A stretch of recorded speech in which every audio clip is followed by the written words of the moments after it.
Good morning. Well, first of all, let me thank the organisers for the honour of inviting me to be the keynote speaker at this conference. I've been given a topic, scientific research as a strategy for sustainable development in developing countries. And what I'd like to do, so what I'd like to do over the next half an hour or so is say something about the UN Sustainable Development Goals. Move on then to the issue of economic growth and technology, and the question why some countries are rich and others are poor. Then I'd like to spend a few moments on agricultural productivity and economic growth and scientific research in developing countries. Now, given the nature of this conference, it's important that we dwell on this a little bit. As I work for the International Rice Research Institute, I'd like to spend a few moments on the role the International Rice Research Institute has had in the Green Revolution in India, its impact in South Asia, and I'm going to take the liberty of telling you about the IRI Strategic Plan 2017-25, which we launched recently. And following that, I'll conclude with some remarks about the subject of this presentation. I think we have to consider a few questions in when we try to address this topic. First of all, is scientific research needed to deliver sustainable development? The second question is, should developing countries in particular be investing in scientific research? And if so, what kind of research should they be investing in? And the question of how does this tie in with the Paris Declaration of 2005 on aid effectiveness, which made a commitment that leadership for development strategies and coordination of development plans should lie with the developing countries. First of all, let's think about sustainable development and what it is. So, as many of you in this audience will know, it arose out of the scientific considerations of the environment in the 1980s, essentially. And in the late 80s, the Bronson Commission report, Our Common Future, came up with the definition of sustainable development as being meeting the needs of the present generation without compromising the ability of future generations to meet their needs. And of course, you'll all be familiar with the Venn diagram with environment, the economy, and the social dimension. As regards the environment, maintaining Earth's life support system, ecosystem services. On the social side, maintaining community capacity that fosters effective participation. And on the economic side, maintaining an economic system that provides a non-declining standard of living for this and future generations. And of course, since then, sustainable development as a concept has gained momentum such that 2015, the 190 countries around the world agreed the Sustainable Development Goals, which we heard from the Secretary of Agriculture this morning. Most of these are affected by agricultural development. 190 countries, as I said, signed this, 17 goals and 169 targets underpinning these goals, and these ought to be delivered by 2030. So, what does it say about science? Well, the Sustainable Development Goal 17 on partnerships for the goal, in terms of its targets, 17.6 and 8.8 respectively says enhance North-South, South-South and triangular regional and international cooperation on and access to science, technology and innovation, enhance knowledge sharing on mutually agreed terms to improve coordination among existing levels, in particular United Nations level through a global technology facilitation mechanism, and this was set out in paragraph 70 of the Sustainable Development Goals document, and it set up a technology mechanism. And goes on to say, fully operationalise this technology bank and science, technology and innovation for least developed countries by 2017. So it seems on the face of it, there's a consensus that science is absolutely essential for delivery of the Sustainable Development Goals themselves. However, I want to turn now to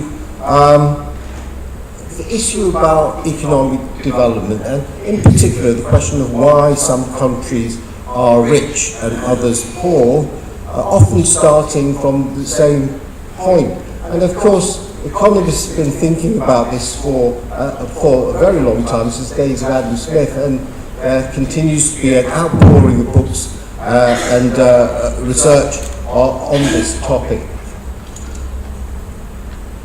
Now, one of the things that we should be aware of is not that long ago, we were all roughly in the same position. Most people were poor. And then you had this great divergence where Europe, US just shot ahead, whilst the rest of the world stayed roughly the same. Up until relatively recently, where China, we've seen, has developed at a very, very rapid rate. But the point about this slide is to say that it wasn't always thus. There was a lot of commonality between developed and less developed countries, which are now considered less developed countries.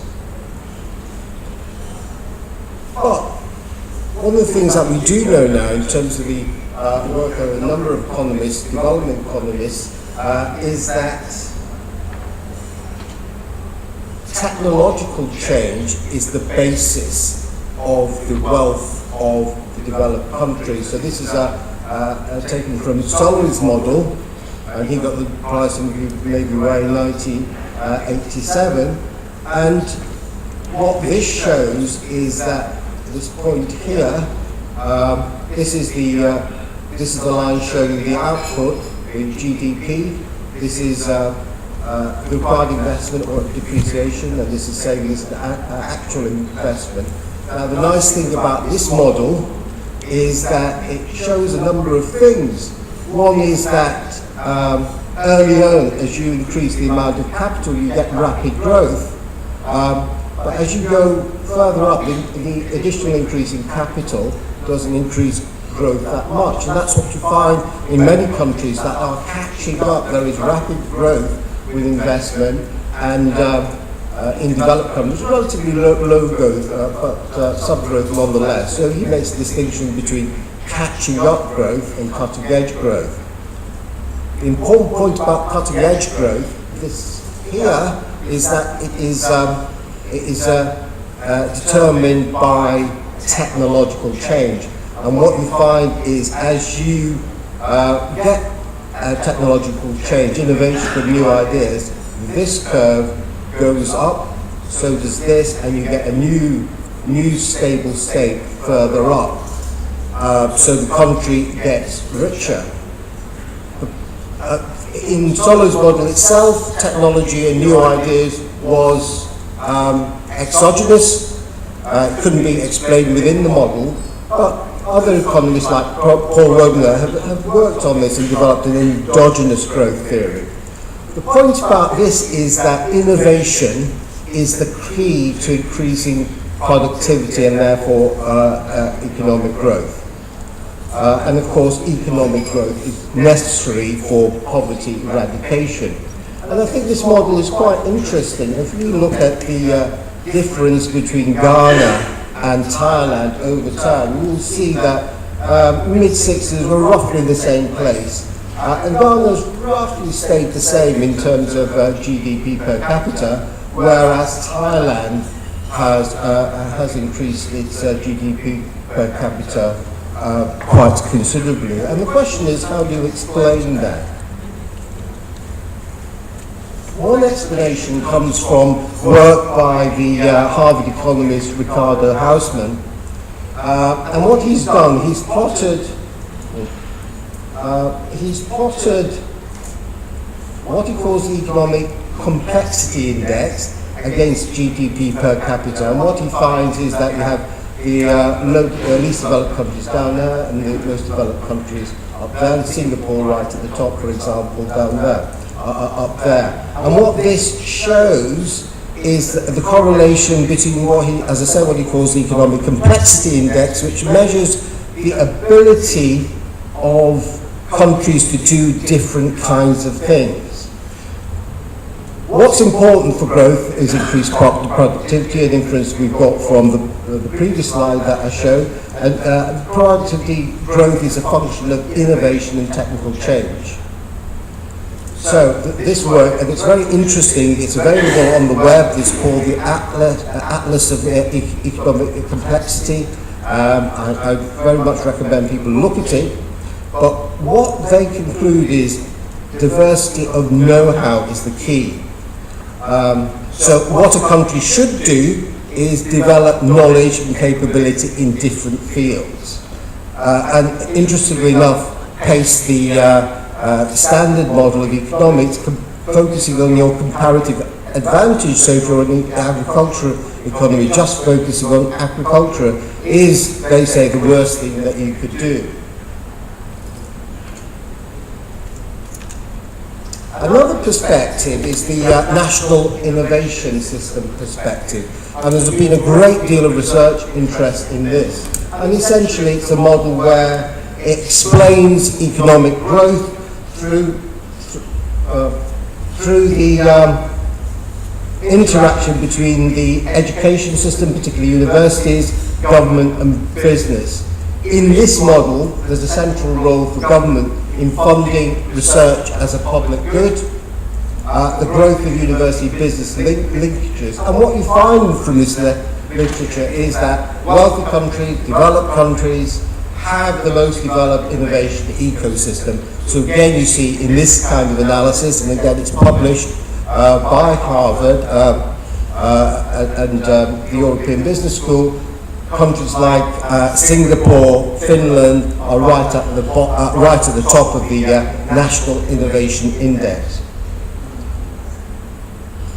South Korea and Taiwan deserve special mention because they were poor 50 years ago, but since then they've become developed, advanced economies, and that has been achieved through a very activist role by governments in promoting science and technology. So, from previous section, what I would conclude therefore is funding science and technology is a necessary condition to generate economic growth and development. Now if we move on to agriculture and economic development, what we find is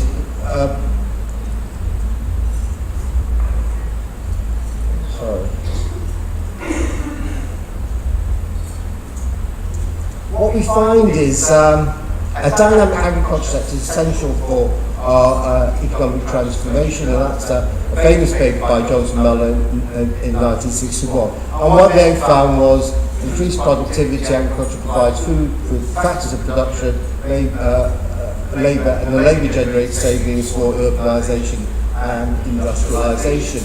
And the evidence is pretty clear from South Asia. So the Green Revolution was instrumental in productivity growth and played key roles in enhancing growth and reducing poverty, and that's a paper by Fan from 2007. Schengen Fan, of course, some of you will know, is the Director General of our colleague sister organisation, IFPRI. And except for the few city-states, Hong Kong and saying part of the obvious examples, no country historically has been able to transform with sustained declining poverty without agriculture. And in fact, most industrialised countries, agriculture generated a surplus even for expansion of other economic sectors. So if you take the UK, for example, the birthplace of the Industrial Revolution, the agricultural revolution preceded the Industrial Revolution. So, but agriculture and science and technology remains critical even now at all stages of economic transformation. In the 19th century, 40% of US GDP was counted by agriculture, but declined to less than 2% by the end of the 20th century. If you look at India now, the share of agricultural GDP was 50% independence, and now it's around about less than 15%. And the same is true for other green revolution countries in Asia. But agricultural science and technology remains important in all these countries. And again, Cheng Fan, in a recent paper, 2008 paper, suggested or found that marginal returns on public investment in agricultural R&D ranks top in both China and India on poverty reduction and growth in agricultural GDP. So, there are some obvious predictions from this. One is, with rapid transformation, the world we see will change. And the change, of course, comes with challenges that were mentioned by the Secretary of Agriculture this morning.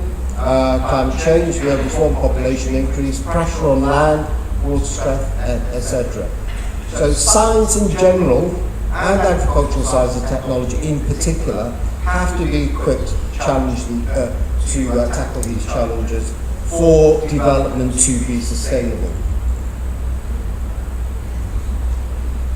So, going back to the question, should developing countries be investing in scientific research as a strategy for development? I think the answer is clearly yes. There was a recent OECD discussion paper, Innovation for Development, which stated the build-up of innovation capacities had played a central role in the growth dynamics of successful developing countries, as we've seen. But the question is, what kind of research? Now, what I would propose is that it should be in the area of sustainability science. This is an emerging field of what's called use-inspired research and innovation in health, energy and agriculture.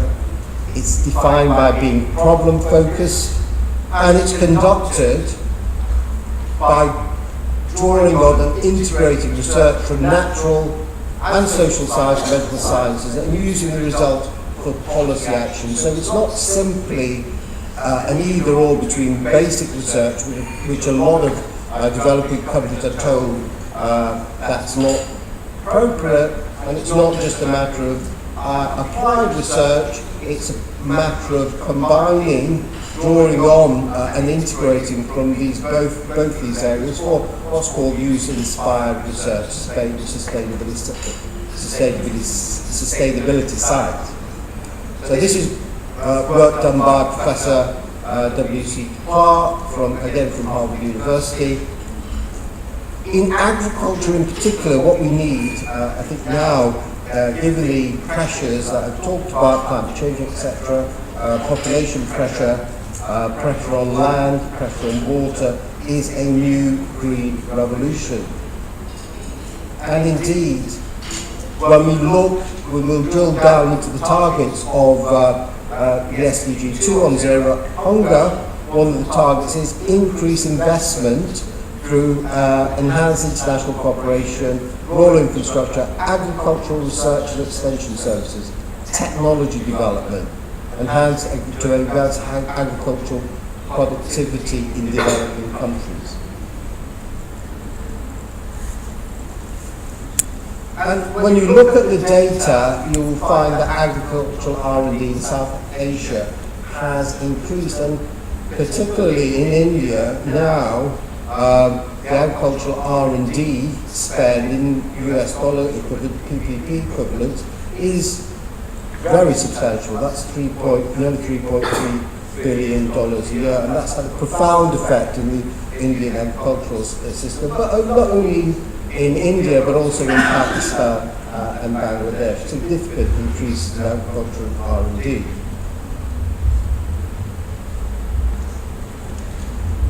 So, the story so far is that R&D is important. Agricultural R&D is particularly important for developing countries and already has had a profound impact. I want to move on now to say a little bit about IRRI, the CGIAR research centres and work that we do. So many of you will know there's about 15 CGIAR centres. IRRI's headquarters in the Philippines, Los Baños, but we have sister organisations around the world. And what we've been doing collectively over the last 50 years or so is delivering public good research and capacity building, scientific capacity building in countries, particularly in developing countries. And the result of the work was inauguration of the first green revolution with new varieties, for example, in rice like IRA. And if you look at rice production in Bangladesh, it's been spectacularly successful, and this is largely in cooperation with IRRI. As you can see now, it's more than quadrupled since 1970. The population in 1970 in Bangladesh was around 60 million, now it's 160 million, and yet up until very recently it achieved food self-sufficiency. And in India, what we find from analysis is 50% of total high-yield variety releases have been based on IRRI germplasm. 1/4 of the Indian Varietal Development Programme attributable to IRRI germplasm, and the net share of IRRI germplasm in India is 10% of the total rice area. And what that translates to now is $1.8 billion a year. So very substantial impact, you'll agree. And of course, in terms of capacity building, between 1962 and 2014, 1,589 Indian researchers have participated in education training programs at IRRI, including PhDs, masters, and lots of Indian scientists attended short courses, and some of you may be here. So, I want now to spend a few minutes on our new strategic plan, which we launched a few weeks ago, so it's all very fresh. So the new, what it does is set out our ambition for the next decade. We think that we can make a profound difference to the quality of people's lives through the science that we apply. We have 4 pillars: our innovation custodian role, our role as a trusted advisor, our global reach, we're working in 17 countries, and our work through partnerships. We work, as a matter of course, through national partners. So, why do we want a new strategy? Well, we've heard this morning, we're living in the world of change, feeding 9 billion people, increasing global rice consumption. In Africa, rice consumption is increasing 10% year on year, and yet the hugest use of water scarcity, contestability, climate change, very rapid urbanization. So the rural poor are moving into cities, so different kinds of consumers. The role of public and private sectors is changing. The introduction of disruptive technologies, which is going to have a profound impact on issues like employment and, of course, the new Sustainable Development Goals. So, our new mission is stated here. IRRI aims to improve the livelihoods and nutrition, abolishing poverty, hunger and malnutrition among those who depend on rice-based agri-food systems. What I've highlighted here is the new emphases of the new mission of IRRI. And in doing so, IRRI's work protects the health of rice farmers and consumers and the environmental sustainability in a world challenged by climate change, and promotes empowerment of women and opportunities for youth. And our goals are as follows: innovation and leadership, catalysing impact at scale for people on the planet.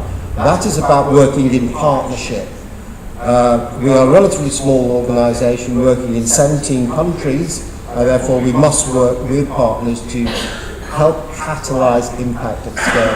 And transforming the rice-based agri-food systems, we're taking much more of a food systems approach rather than focusing exclusively on rice. And of course, the agricultural innovation system has changed. There's a new paradigm. So as previously IRRI developed technologies, transferred it to NARA's partners, who then transferred it to smallholder farmers. More and more, the picture is more complicated, so we have an increasing role of agri-food businesses in the rice value chain, and of course, new kinds of relationships and partnerships are required.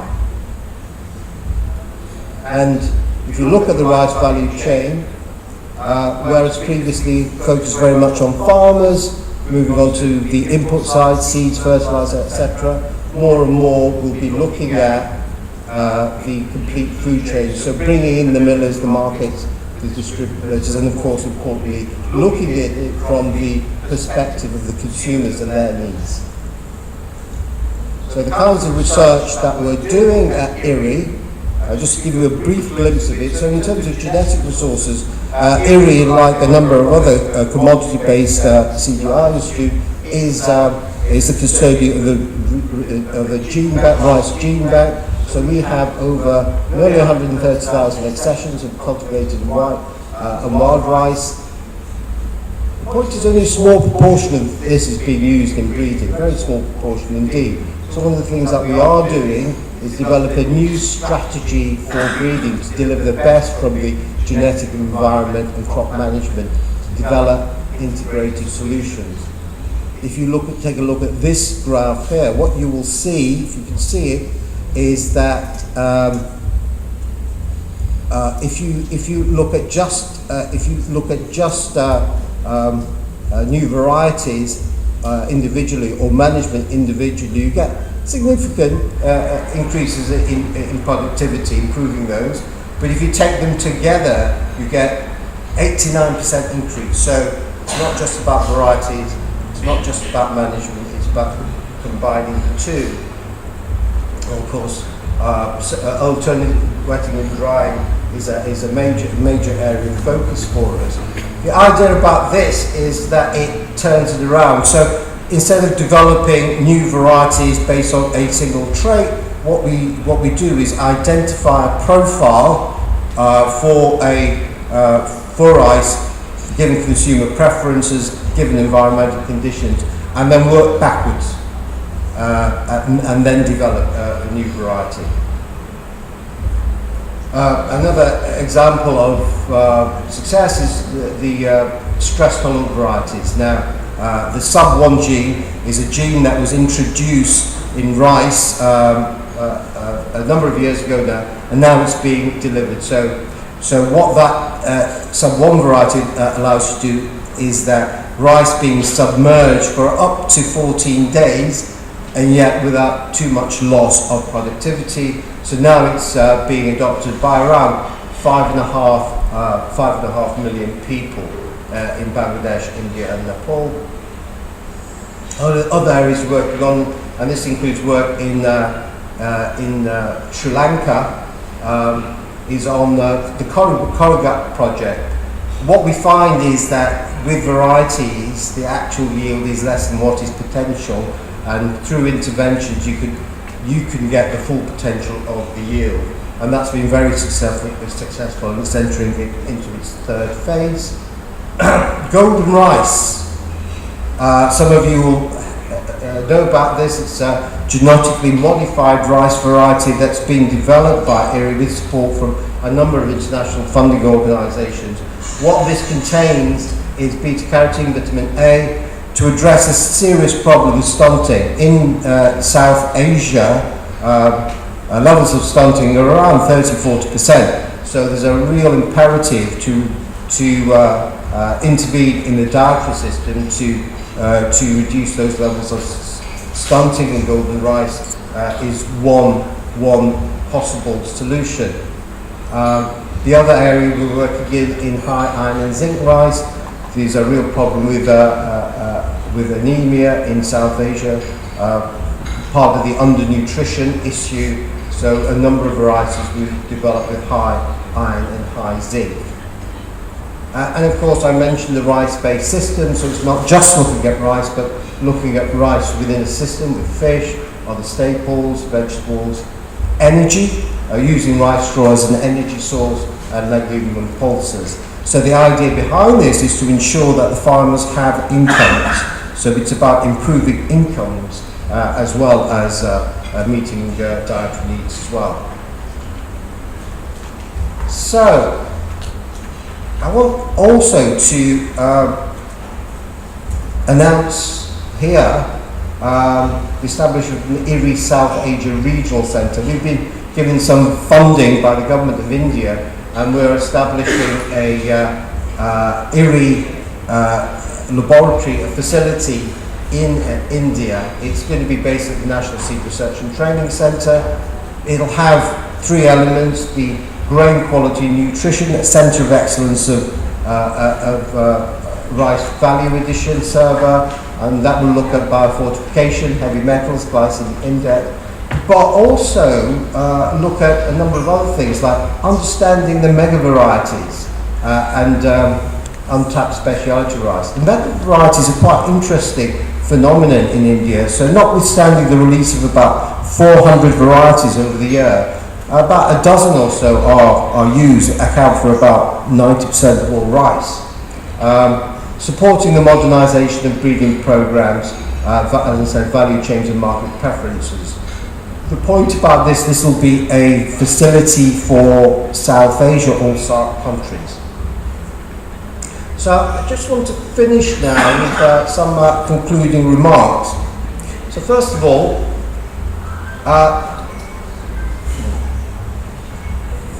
the answer to the question, is scientific research a good strategy for developing countries for sustainable development? I think the answer is an emphatic yes, because the evidence is compelling that scientific research builds technological capacity, and this leads to innovation and economic growth in the medium term. So we're not talking about very long term, we're talking about in the medium term.